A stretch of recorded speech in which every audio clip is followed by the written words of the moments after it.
Hello everyone, welcome to my channel. So बच्चों, आज की वीडियो में हम आपको पढ़ाने वाले हैं oogenesis के बारे में। Class 12 chapter number 3। देखिए, फीमेल रिप्रोडक्टिव सिस्टम हम पढ़ा चुके हैं, मेंस्ट्रुअल साइकिल हम पढ़ा चुके हैं। तो आज की वीडियो में हम पढ़ाएंगे oogenesis। बच्चों को बहुत टफ लगता है oogenesis, समझ में नहीं आता, कंफ्यूजन रहता है। हैप्लॉइड डिप्लॉइड का कंफ्यूजन सबसे ज्यादा रहता है और इसी पे सबसे ज्यादा क्वेश्चन आते हैं। बिल्कुल टेंशन लेने की जरूरत नहीं है। ये स्टोरी की फॉर्म में, हंसी मजाक की फॉर्म में आपका oogenesis आज की वीडियो में कब कंप्लीट हो जाएगा आपको पता भी नहीं चलेगी। ओके, तो चलिए स्टार्ट करते हैं oogenesis। तो देखिए, oogenesis होता क्या है। सबसे पहले तो इसके नाम पर ही आ जाओ, तो oogenesis। तो ओ से याद कर लो, ओवम। ओ से ओवम। ओके, ओवम का एक नाम और है। ओवम को हम फीमेल गैमीट भी कहते हैं। तो oogenesis क्या है? जेनेसिस का क्या मतलब होता है? जेनेसिस का क्या मतलब होता है? फॉर्मेशन। जेनेसिस का क्या मतलब होता है? फॉर्मेशन। तो oogenesis का क्या मतलब हुआ? ओ से ओवम याद कर लो, जेनेसिस से फॉर्मेशन याद कर लो। तो oogenesis का मतलब हुआ फॉर्मेशन ऑफ ओवम या फीमेल गैमीट। तो फॉर्मेशन ऑफ ओवम या फीमेल गैमीट, इसको हम बोलते हैं oogenesis। अब ये होती कहाँ है भाई? मेंस्ट्रुअल साइकिल में आपको पहले ही बता चुकी हूं मैं कि ओवम कहाँ बनता है? ओवरी के अंदर। तो oogenesis की जो प्रोसेस होगी वो कहाँ होगी? ओवरी के अंदर। यहां तक क्लियर है? तो चलिए अब स्टार्ट करते हैं oogenesis के। oogenesis कब स्टार्ट होती है, कैसे होती है, बड़ी इंटरेस्टिंग फॉर्म में हम आपको बताएंगे। सबसे पहले हम यहाँ पर एक लड़की बनाते हैं जिसके अंदर ये oogenesis की प्रोसेस होने वाली है। उस लड़की को उसकी मम्मा के अंदर बनाते हैं। ओके ओके, और इसके यहाँ वुम्ब में, यूटरस में, यहाँ पर एक बेबी है। ओके, और ये है बेबी गर्ल। ये क्या, कौन है? बेबी गर्ल, लड़की है। इसका एक नाम रख देते हैं हम। इसका नाम है यहाँ पर सिमरन। तो ये बेबी गर्ल सोचती है कि अभी तो मैं मम्मा की बॉडी के अंदर हूँ, ठीक है, मुझे बना बनाया खाना मिल रहा है, मुझे सांस लेने की भी जरूरत नहीं है क्योंकि मुझे ऑक्सीजन भी ब्लड के थ्रू मिल रही है। तो मेरे पास काम ही क्या है? मुझे बाद में बहुत काम करने हैं। मुझे ओवम बनाना है, उसे स्पर्म के साथ फ्यूज करना है, ओवम और स्पर्म की शादी करानी है। तो क्यों ना oogenesis यानी कि ओवम का फॉर्मेशन मैं अभी शुरू कर देती हूँ। तो इतनी सारी बातें सोचकर ये यहीं पर ममा की बॉडी के अंदर, अभी जब इसने इस अर्थ पर जन्म भी नहीं लिया, बॉडी से बाहर भी नहीं आई, और ये oogenesis स्टार्ट कर देती है। तो अगर कोई पूछे आपसे कि oogenesis कब स्टार्ट होती है, तो आप ये कह सकते हैं कि oogenesis उसी वक्त स्टार्ट हो जाती है जब ये सिमरन बेबी गर्ल अपनी मम्मा की बॉडी के अंदर होती है। तो क्या होता है इसमें, ये सबसे पहले हम यहाँ पर बनाते हैं। देखो, एक सेल, ये है जर्म सेल्स। जर्म सेल, ये जो जर्म सेल्स होती हैं ये ओवरी के अंदर होती हैं। और इन जर्म सेल्स की प्लॉइडी कितनी होती है? 2n। अब देखो, 2n और n को मैं या शॉर्ट में बता दूं कि जहां जहां मैं 2n कहूं, समझ लो वहां 46 क्रोमोसोम्स के बारे में बात हो रही है, ठीक है। और जहां जहां मैं n कहूं, वहां समझ लो 23 क्रोमोसोम्स के बारे में बात हो रही है। इतना भाई तुम याद कर लो, ठीक है। अब मैं अब यहाँ देखो जितनी प्रोसेस समझाऊंगी, कंफ्यूज मत हो लेना, याद रखना वो सारी की सारी प्रोसेस मैं इस बेबी गर्ल के अंदर समझा रही हूँ आपको। वो प्रोसेस इस मदर के अंदर नहीं समझा रही, मैं इस बेबी गर्ल के अंदर समझा रही हूँ। सिमरन की बात हो रही है यहाँ पर, ठीक है। तो देखो क्या होगा कि ये जो जर्म सेल्स हैं ये अब डिवाइड करना शुरू करेंगी, ठीक है। कौन सा डिवीजन करेंगी ये जर्म सेल्स? Mitosis division. कौन सा डिवीजन? 11th क्लास में पढ़ा होगा आपने, माइटोसिस डिवीजन। और एक सेल से यहाँ पर कितनी सेल बनेंगी? 2 सेल्स। एक सेल से कितनी सेल्स बन जाएंगी यहाँ पर? 2 सेल्स। कौन सा डिवीजन हुआ यहाँ पर? हम नोट कर देते हैं कौन सा डिवीजन हुआ यहाँ? माइटोसिस। अब आपने 11th क्लास में पढ़ा होगा कि माइटोसिस डिवीजन में कभी भी क्रोमोसोम नंबर हाफ नहीं होते, एज इट इज रहते हैं, सेम रहते हैं। तो यहाँ पर 2n है, तो मैंने भी यहाँ पर कितना कर दिया? 2n। क्लियर? एक और माइटोसिस करा दो, चलो फटाफट से। इस सेल से भी यहाँ पर 2 सेल बना दो, 1 एंड 2। इससे भी यहाँ पर 2 सेल बना दो, 1 एंड 2, ठीक है। और यहाँ पर भी हमने कौन सा डिवीजन कराया है? यहाँ पर भी हमने कौन सा डिवीजन कराया है? वेट, यहां पर भी हमने डिवीजन कराया है माइटोसिस। और माइटोसिस डिवीजन में भी सेम करना है, क्रोमोसोम नंबर सेम रखने हैं, यानी कि इसकी 2n है तो इसके भी हमें कितने करने हैं? 2n। ठीक है। तो यहाँ पर कई सारे माइटोसिस डिवीजन होते हैं, मैंने तो यहाँ सिर्फ 2 ही स्टेप दिखाई हैं, कई सारे माइटोसिस डिवीजन होते हैं और आपके एक जर्म सेल से कई सारी सेल्स बन जाती हैं। सब कुछ कहाँ हो रहा है? इसके अंदर। ठीक है। इन सेल्स को, इन सारी सेल्स को हम ऊगोनियम कहते हैं। इन सारी सेल्स को हम क्या बोलते हैं? ऊगोनियम। यहां तक क्लियर है? यहां तक समझ में आ गया आपको? ठीक है। प्लॉइडी अभी तक चेंज नहीं हुई है, क्रोमोसोम नंबर सेम रहे हैं। अब बात करते हैं इससे आगे। इसके आगे ये जो ऊगोनियम है, ये सोचती है भाई आगे जाके मुझे ओवम बनाना है, स्पर्म के साथ शादी करनी है, घर से निकलना है, घर मतलब ओवरी। ठीक है। घर से निकलना है तो कुछ सामान वामान इकट्ठा कर लिया जाए। ठीक है। अभी से तैयारी करेगी जब तो घर से निकल पाएगी। भाई घर से निकलने के बाद दाना पानी तो बंद हो जाता है, तो ये ऊगोनियम अपना जीवन यापन कैसे करेगी, अपना खर्चा कैसे चलाएगी, खाना पीना कैसे खाएगी? तो इसलिए ये क्या करती है, अभी से ही सामान इकट्ठा करने लग जाती है। ठीक है। खा पी के मोटी हो जाती है। थोड़ा सा वीडियो में डिस्टर्बेंस हो गया था। चलो, तो हम कहाँ बात कर रहे थे कि जो ऊगोनियम है वो क्या होती है, खा पी के मोटी हो जाती है। ठीक है। और अपना सामान इकट्ठा करने लग जाती है, काय के लिए? घर से भागने के लिए। तो यहाँ पर क्या होगा, इस ऊगोनियम को हम यहाँ बना देते हैं। ठीक है। मैंने यहाँ पर एक बना रही हूँ, कई सारी ऊगोनियम। ठीक है। थोड़ा सा मोटा होना शुरू कर देती हैं। ठीक है। और इसको भाई मोटे होने के लिए सामान इकट्ठा करने में प्लॉइडी तो चेंज नहीं होगी, वो तो 2n की 2n ही रहेगी। ठीक है ना। और इसको हम नाम रखेंगे अलग, क्योंकि अब ये अलग हो गई है, वो पतली दुबली सी सूखी सर्री सी, और ये कैसी है, मोटी सी अच्छी सी, जिसने खूब सारा सामान इकट्ठा कर लिया है घर से भागने के लिए। ठीक है। तो इसका हम नाम रखेंगे primary oocyte। Primary oocyte। Okay. अब क्या होगा, ये primary oocyte meiosis division start करने वाली होती है। देखो अभी तक हम बात कर रहे थे माइटोसिस डिवीजन की, जिसमें क्रोमोसोम नंबर सेम रहता है। अब हम बात कर रहे हैं उस स्पेशल डिवीजन की जिसमें क्रोमोसोम नंबर हाफ हो जाते हैं, और उसका नाम है मियोसिस। आपने 11th क्लास में पढ़ा होगा। तो ये प्राइमरी oocyte अब एक बहुत इंपॉर्टेंट स्टेप करने वाली होती है, और वो है मियोसिस। ठीक है। तो ये प्राइमरी oocyte जब मियोसिस करने वाली ही होती है, ठीक है, और उसमें पैर रखा ही होता है इसने उसकी दहलीज पे, तभी अचानक से कुछ आतंकवादी आ जाते हैं। ठीक है। आतंकवादी वगैरह कुछ नहीं होते, वो आपको याद करने के लिए मैं बता रही हूँ। तभी अचानक से कुछ आतंकवादी आ जाते हैं और इसको प्राइमरी oocyte को यही रोक देते हैं। ठीक है। ये जो स्टेप है वो यही रुक जाती है, और ये भी बेचारी डरी सहमी इतने रुक जाती है। बट फिर भी इस छोटी सी बच्ची ने अभी अपनी मदर के अंदर इतना सब कुछ कर लिया, ये बहुत बड़ी बात है। ठीक है। तो ये सारा का सारा जो प्रोसेस है, मैं यहाँ पर नोट कर देती हूँ। ये सारा का सारा प्रोसेस कहाँ हो रहा है, इस बच्ची के अंदर हो रहा है, जब ये एम्ब्रियो स्टेज में है, अपनी मदर के अंदर है। तो यहाँ लिख दूं मैं एम्ब्रियोनिक लाइफ। तो यहां तक की एम्ब्रियोनिक लाइफ है। ठीक है। इतना क्लियर है। अब उसके बाद इस बेबी गर्ल का, यानी कि सिमरन की क्या होता है, यहाँ पर बाहर निकल आती है ये। ठीक है। अपनी मदर की बॉडी से बाहर निकल आती है, यानी कि इस मदर की क्या हो जाती है, डिलीवरी हो जाती है, और ये अपनी इस दुनिया में आ जाती है। ठीक है। सिमरन अपनी मदर की बॉडी से बाहर आ जाती है। अब देखो ध्यान से सुनना। अब ये अपनी मदर की बॉडी से बाहर आती है, खेलती है, कूदती है, जो भी लड़कियों के खेल होते हैं वो सारे खेलती है। खेलते खेलते खेलते खेलते ये कितने साल की हो जाती है, ये कितने साल की हो जाती है, लगभग 12 से 13 साल की हो जाती है। ठीक है। और फिर इसकी एक स्टेज स्टार्ट होती है जिसे हम बोलते हैं क्या, कि लड़की बड़ी हो गई, प्यूबर्टी स्टेज। कौन सी स्टेज स्टार्ट होती है, प्यूबर्टी स्टेज। इस सॉरी, ये सिमरन टीवी देख रही होती है, और उस टीवी में एक मूवी चल रही होती है, दिलवाले दुल्हनिया ले जाएंगे।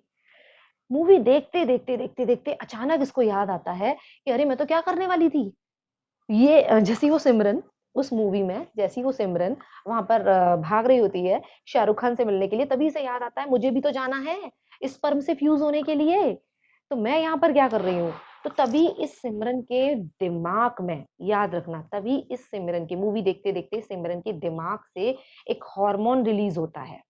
इस सिमरन के दिमाग से कौन सा हार्मोन रिलीज होता है, देखो सुनो बच्चों, मैं ये एम्ब्रियोनिक लाइफ खत्म हो गई है तो मैं इसे हटा देती हूँ। ठीक है। अदरवाइज आप लोग कंफ्यूज करोगे। तभी इस सिमरन के दिमाग से एक हार्मोन रिलीज होता है, और उस हार्मोन का क्या नाम है, उस हार्मोन का क्या नाम है, एफ, ग्रीन कलर से दिखाएं बच्चों। उस हार्मोन का क्या नाम है, ब्रेन से रिलीज होता है वो हार्मोन, और उस हार्मोन का क्या नाम है, F FSH hormone, follicles stimulating hormone, ठीक है। और ये follicle stimulating hormone FSH hormone finally वो जो मियोसिस जो इसकी पहले बंद हो गई थी, रुक गई थी, उसे दोबारा से स्टार्ट करा देता है।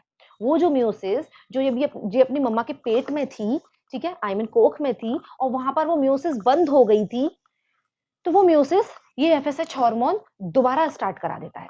तो यहाँ पर अब क्या होगा, प्राइमरी oocyte मियोसिस डिवीजन करेगी, ठीक है। मियोसिस डिवीजन के बारे में आपको बता देती हूँ, देखो समझो, यहाँ पर नोट कर लो आप लोग, 11th क्लास में आपने वैसे पढ़ रखा होगा। मियोसिस डिवीजन 2 स्टेप में होता है, ठीक है।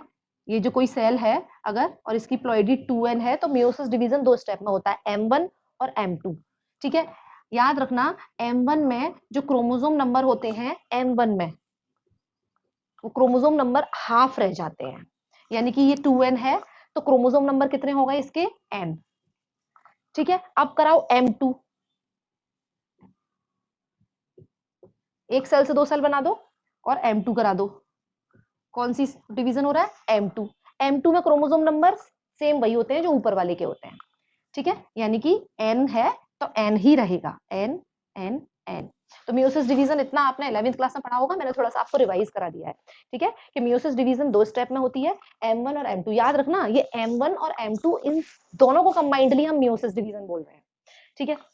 तो चलो अब प्राइमरी oocyte में फटाफट से मियोसिस डिवीजन कराओ और 2 सेल बना दो। यहाँ हम थोड़ा सा साफ करें इसे। प्राइमरी oocyte में हमने मियोसिस डिवीजन कराई और यहाँ पर हमने बना दी कितनी सेल्स, 2 सेल्स। अब 2 सेल्स में एक सेल तो हम मोटी सी बनाएंगे, ठीक है, और एक को हम थोड़ा सा छोटा सा बनाएंगे, ठीक है। एक सेल थोड़ी मोटी सी बना देंगे और एक सेल को हम थोड़ा छोटा, इसका रीजन भी आपको बताएंगे, एक मोटी बनेगी एक छोटी बनेगी, ठीक है। और डिवीजन कौन सा हुआ है यहाँ पर, M1, डिवीजन कौन सा हुआ है, M1, ठीक है। और क्रोमोसोम नंबर कितने कर दूं मैं, हाफ कर दूं, यानी कि इसके 2n है तो यहाँ पर क्रोमोसोम नंबर में हाफ, देखो ग्रीन कलर से मैं बिल्कुल अलग दिखा रही हूँ आपको, क्रोमोसोम नंबर मैंने यहाँ पर हाफ कर दिए, 2n का n, यानी कि इसमें अगर हमारे यहाँ पर 46 क्रोमोसोम है तो यहाँ पर हमारे 23 क्रोमोसोम्स होंगे, क्लियर। और ये सब कब हुआ, ये सब कब हुआ बच्चों, जब प्यूबर्टी एज आई, प्यूबर्टी के टाइम पर FSH हार्मोन जब यहाँ पर आया, उस वक्त यहाँ पर M1 हुई, ठीक है, ओके। अब यहाँ पर हम बात करते हैं इसका नाम रख लो बच्चों कुछ, इसका नाम है यहाँ पर सेकेंडरी oocyte, इसका नाम है यहाँ पर सेकेंडरी oocyte। अब देखो नीट का एक बहुत इंपॉर्टेंट आपको क्वेश्चन बता रही हूँ जो पूछा जाता है, ज्यादातर बच्चे इसमें गड़बड़ करते हैं कि प्राइमरी oocyte और सेकेंडरी oocyte में हैप्लॉइड कौन है और डिप्लॉइड कौन है। समझ में आ गया आपको, या फिर इस तरह से क्वेश्चन भी आ सकता है कि प्राइमरी oocyte और सेकेंडरी oocyte में क्रोमोसोम नंबर बताओ कितने कितने होंगे, ठीक है। तो याद रखना प्राइमरी oocyte मियोसिस से पहले की स्टेज है, ठीक है, जिसमें क्रोमोसोम नंबर कितने हैं, 46, प्लॉइडी कितनी है, 2n, और सेकेंडरी oocyte में प्लॉइडी कितनी है, हाफ, उसकी हाफ यानी कि n, और क्रोमोसोम नंबर कितने हो गए, हाफ, 46 का हाफ 23, ठीक है। तो ये हमने बना दिया यहाँ पर सेकेंडरी oocyte। अब जैसे ये सेकेंडरी oocyte होती है, अब मैंने क्या बताया, मियोसिस 2 स्टेप में होती है, यहाँ पर M2 भी तो करानी होगी आपको, ठीक है। तो जैसे ही ये सेकेंडरी oocyte, ठीक है, M2 कराने वाली होती है, जैसे ये सेकेंडरी oocyte M2 कराने वाली होती है, तभी अचानक से एक आवाज आती है, भाइयों और बहनों, आज रात 12 बजे से ओवरी में मियोसिस बंद। अब ये सेकेंडरी oocyte बहुत दुखी हो जाती है कि यार हद हो गई, मैं बचपन से काम कर रही हूँ, बचपन से भी नहीं, मैं एम्ब्रियोनिक स्टेज से काम कर रही हूँ, ओवम बनाने के लिए मैंने पहले माइटोसिस की, उसके बाद मैंने प्राइमरी oocyte बनाई, उसके बाद मैंने मियोसिस भी कर ली, अब मेरी मियोसिस की लास्ट स्टेप रह गई है, केवल और केवल एक M2 रह गई है और लॉकडाउन अभी होना था, ठीक है। तो यहाँ पर क्या लग जाता है बच्चों, लॉकडाउन लग जाता है, मैं लिख नहीं रही हूँ, ठीक है, क्योंकि ये सब एक स्टोरी है। तो यहाँ पर क्या हो जाता है, लॉकडाउन हो जाता है और सेकेंडरी oocyte इतनी दुखी हो जाती है, इससे इतनी दुखी हो जाती है कि मेरी एक लास्ट स्टेप रह गई थी M2 और मैं ओवम में बनने वाली थी, ओवम मेरा बनने ही वाला था और यहाँ पर ये लॉकडाउन लग गया, अब बस अब मुझसे बर्दाश्त नहीं होता, अब मैं घर से भाग रही हूँ, ठीक है। इतना सोचने के बाद ये सेकेंडरी oocyte कहती है अब मुझसे बर्दाश्त नहीं होता, अब मैं घर से भाग रही हूँ, अब जो होगा सो देखा जाएगा। सब लोग मना करते हैं भाई अभी तू मत निकल, अभी तू ओवम नहीं बनी है मैच्योर, अभी तू सेकेंडरी oocyte है, अभी तू नाबालिग है, अभी तू घर से नहीं भाग सकती। फिर भी वो कहती है बस बहुत हो गया, यहाँ पे भी बैठे बैठे मैं क्या कर रही हूँ, लॉकडाउन लगा हुआ है, ठीक है, मियोसिस की मना कर दी है, ठीक है, तो इसलिए क्या करती है, सेकेंडरी oocyte घर से निकल लेती है। इस प्रोसेस को बोलते हैं हम ओव्यूलेशन, याद रख लो भाई, इस प्रोसेस को हम बोलते हैं ओव्यूलेशन।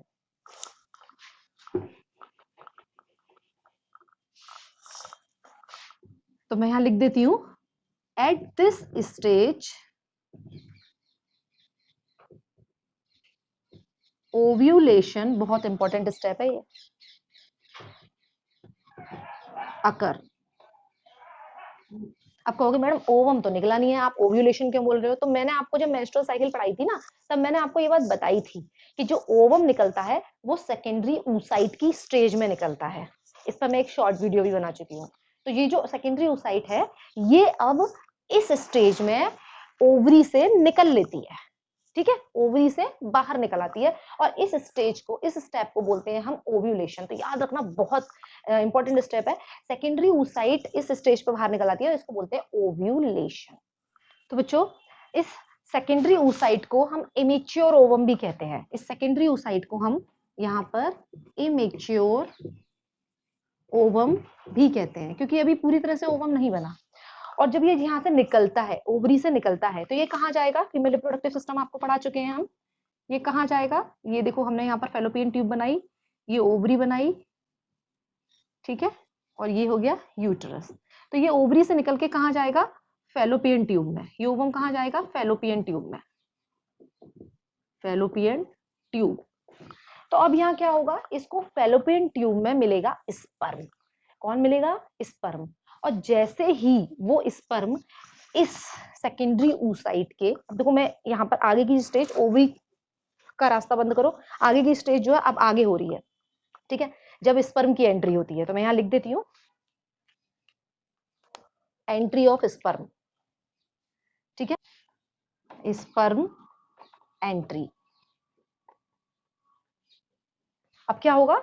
स्पर्म की एंट्री होगी, ठीक है, और जब स्पर्म की एंट्री होगी तो स्पर्म कहेगा इस सेकेंडरी oocyte से कि चलो अपना M2 पूरा करो, ठीक है, और चलो फटाफट से शादी करते हैं।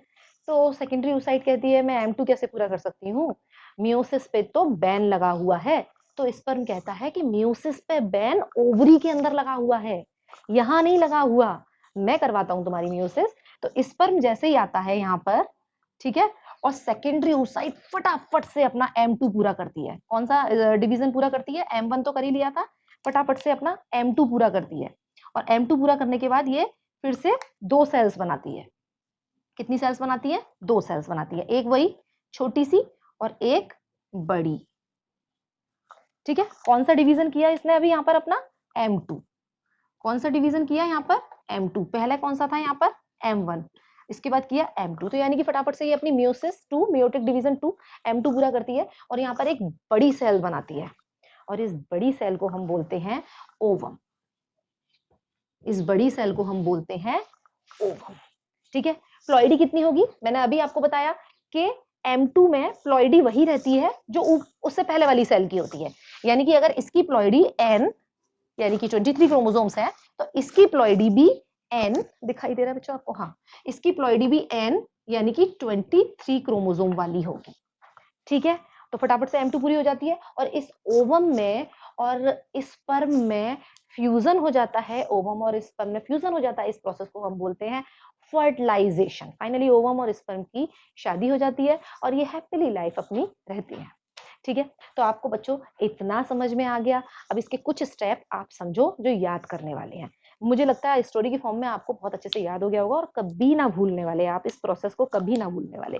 चलो, तो देखो सबसे पहली स्टेज ये याद रख लो कि देखो यहाँ से लेके यहाँ तक की, यानी कि प्राइमरी oocyte के बनने की स्टेज तो जब होती है एम्ब्रियो में ही हो जाती है इसकी। कब होती है? एम्ब्रियो के अंदर ही, यहाँ से लेके यहाँ तक की, ठीक है। मैं इसको इस तरह से मेंशन कर दूं, यहाँ से लेके यहाँ तक की प्राइमरी oocyte के बनने की स्टेज एम्ब्रियो के अंदर ही हो जाती है, ठीक है। नोट्स आपको नीचे डिस्क्रिप्शन में मिल जाएंगे, ओके, वहां से डाउनलोड कर लेना, ठीक है। हल्का फुल्का आप स्क्रीनशॉट ले लो बस। उसके बाद की जो स्टेप है वो प्यूबर्टी के टाइम पर स्टार्ट होती है, जब एफएसएच हार्मोन रिलीज होता है, ठीक है, यानी कि मियोसिस। मियोसिस कब स्टार्ट होती है? प्यूबर्टी के टाइम पर, ठीक है, यहां तक ये स्टेप आपकी प्यूबर्टी के टाइम पर स्टार्ट होती है, ठीक है। M1 आपकी प्यूबर्टी के टाइम पर रहती है, और M2 आपकी जब स्पर्म की एंट्री होती है, यानी कि at the time of fertilization. M2 कब स्टार्ट होती है? मैं यहां लिख देती हूं, at the time of fertilization. इतना समझ में आ गया आपको? ठीक है, जो माइटोसिस डिवीजन से लेके प्राइमरी oocyte तक के बनने की प्रोसेस एम्ब्रियो स्टेज में है, M1 स्टेज प्यूबर्टी के टाइम पर, M2 डिवीजन जब फर्टिलाइजेशन के टाइम पर, जब स्पर्म आ जाता है, ठीक है। मियोसिस की दो स्टेप, M1 और M2। M1 में ही क्रोमोसोम नंबर हाफ हो जाते हैं, ठीक है, और M2 में सेम रहते हैं, जो ऊपर है, ऊपर हाफ है तो नीचे भी हाफ ही रहेंगे। क्लियर? इतना समझ में आ गया आपको? ओके।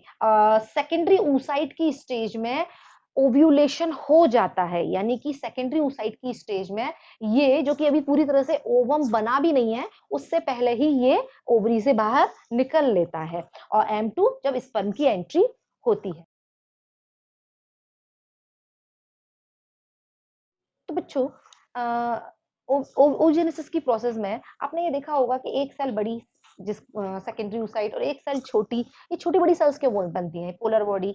देखिए बराबर क्यों नहीं बनती? स्पर्मेटोजेनेसिस में तो बराबर बनी थी दोनों सेल्स, यहाँ पर देखो ये कितनी छोटी और ये कितनी बड़ी क्यों बनती है? इसलिए क्योंकि स्पर्म का ओवम के अंदर केवल और केवल न्यूक्लियस और एक सेंट्रियोल जाता है।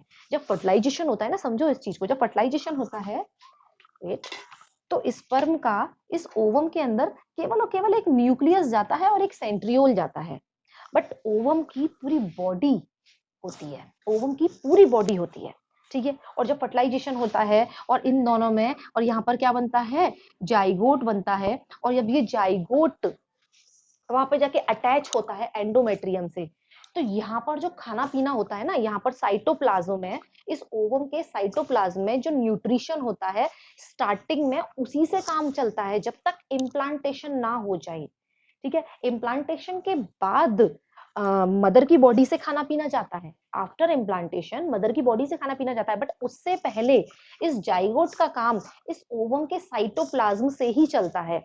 इस वजह से ओवम का साइज में बड़ा होना बहुत जरूरी है, ठीक है। अगर सूखा सर्रा सा ओवम होगा, वो बेचारे जाइगोट को क्या न्यूट्रिशन देगा? तो समझ में आ गया आपको कि क्यों ओवम, एक सेल इतनी बड़ी और एक सेल इतनी छोटी होती है, जैसा कि स्पर्मेटोजेनेसिस में नहीं होता। तो क्या ये बात आप जानते थे? यहाँ पर एक चीज और समझने वाली है बच्चों, कि जब हमने आपको बोला कि मियोसिस की M1 में यहाँ पर जो डिवीजन हो रहा होता है वो रुक जाता है, तो आपको ये भी याद रखना पड़ेगा कि M1 की कौन सी स्टेज में डिवीजन रुकता है। तो याद रखना, M1 की प्रोफेज स्टेज में यहाँ पर डिवीजन रुक जाता है प्राइमरी oocyte का, ओके। यानी कि ये प्रोफेज स्टेज में ही ये सेल रहती है, प्राइमरी oocyte, ठीक है। अभी बात करते हैं कि M2 की स्टेज में भी डिवीजन रुका था, जब स्पर्म आया था, जब ही तो आगे डिवीजन हुआ था। तो M2 की कौन सी स्टेज में डिवीजन रुका था? मेटाफेज स्टेज में। तो M2 की किस स्टेज में डिवीजन रुकता है? यहाँ पर मेटाफेज। तो इन स्टेप्स को भी आप याद रख लीजिए कि जब ये प्रोसेस हो रही होती है, तो एक बार जो ब्रेक लगता है वो M1 के दौरान लगता है, और एक बार जो ब्रेक लगता है वो M2 के दौरान लगता है। तो कौन सी स्टेज में लगता है? तो M1 की प्रोफेज स्टेज में ब्रेक लगता है, और M2 की मेटाफेज स्टेज में ब्रेक लगता है। वो प्रोफेज स्टेज में ब्रेक कब टूटता है? जब प्यूबर्टी की एज स्टार्ट होती है। और वो M2 यानी कि मेटाफेज स्टेज का जो ब्रेक होता है M2 का, वो कब टूटता है? जब स्पर्म की एंट्री होती है, ओके। सो बच्चों, that's all for the day. I hope आपको ये ओव्यूलेशन अच्छे से समझ में आया होगा। अगर आपको हमारी वीडियो अच्छी लगी तो लाइक कीजिए, शेयर कीजिए, सब्सक्राइब कीजिए, कमेंट बॉक्स में कमेंट करके हमें जरूर बताइए अगर आपको हमारी वीडियो कैसी लगी।